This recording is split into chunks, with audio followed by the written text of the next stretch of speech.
Hey guys, welcome along to Crafts with Brit. Now, school holidays are a perfect time to come up with different ways to have fun, especially if it is a rainy day. Hopefully it isn't this summer, but today I wanted to teach you how to make your very own game, which you can play at home with your family and friends, and it is called Tiddlywink Golf. Now, if you don't know what Tiddlywinks are, don't worry, I am going to explain it to you. Basically, it's a game that was invented in the 1880s, so ages ago, and it is very famous and has basically, they use these little discs, little plastic discs, so not exactly like these ones. We just found some of these at the $2 shop here in Matamata, which are quite similar, but basically you use the plastic discs to pop each other into a cup basically. But what we're going to be doing today is using the Tiddlywinks as our golf balls and golf clubs sort of thing to get around the fairway and get around the golf course and try to do that in the least amount of plays, I guess you can say. So I've got some paper, I've got heaps of cool stuff to make it with. We're going to make some fairways, we're going to make some sand traps, we're going to make a lake as well, and we've also got a few different things we can use for bushes to make this legit looking golf course. So the materials you're going to need to make Tiddlywinks Golf are some pieces of green card, yellow card and blue card to make our fairway sand traps and water. Some bush looking like thing, like this piece of the Christmas tree that I found. A black vivid, some scissors, some sellotape and some Tiddlywinks. So first up, I'm going to cut up the green piece of paper to make into the fairway. So we're going to do that with our scissors and also by making quite a few different shapes, rectangles, circles. We'll see what we can come up with.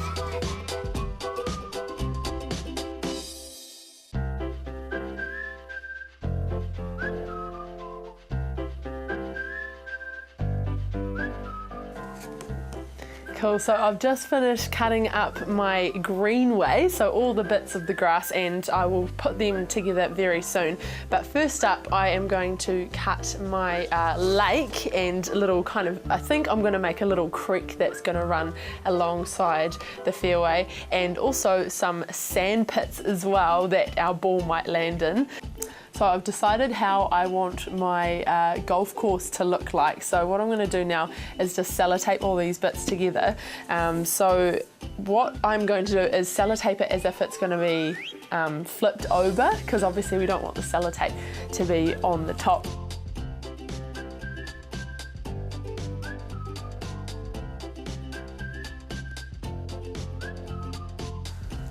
Great, so the green is all taped up, our golf course is ready to go, except we still need to attach our sand pits and our lake and creek and things as well. So I'll stick those on. What I thought we might do though with those parts is actually double-sided tape them to the green, and then we can sort of move them around if we want to as well.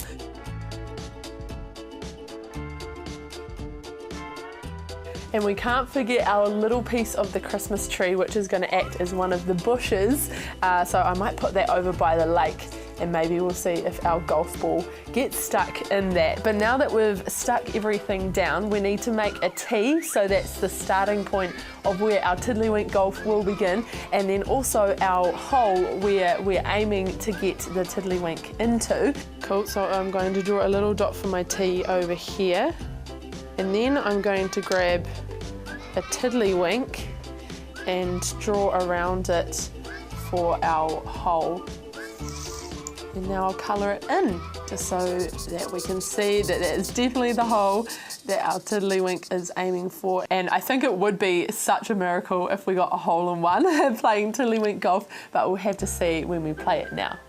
Yay, so now we've finished making our Tiddlywink golf course, and now we can actually start playing it. So what you have to do is grab your two Tiddlywinks that I was talking about before, the Tiddlywink counters, and basically the aim of the game is to get your Tiddlywink counter to the end of the golf course, to the hole, in the least amount of flicks that you can. So if you're playing against a friend, then you can each just see how little, how many flicks it takes to get you to the end, and whoever has the least amount ends up winning. The cool thing too is that you can make heaps of different golf courses, so this might just be one hole, and then you can make another one, and you can make even 18 holes just like in a real golf course and play a whole game of golf with your friends. But I'm going to see how I go with it. Also, if you land in the sand, you still can keep going from the sand, but if you land in the water, you have to go back from where you started that flick that ended you in the water. Almost there. 9, yay! So I got it just over the black hole. So as long as it is just touching the black hole, that means you get to finish and that you have completed the game. So I did it in 9 goes. How many goes do you think you could do it in? Why don't you try making this game at home and check out mishmashtv.co.nz to give you the instructions on how to do that. Thank you so much for joining me today, and have fun playing your very own Tiddlywink Golf.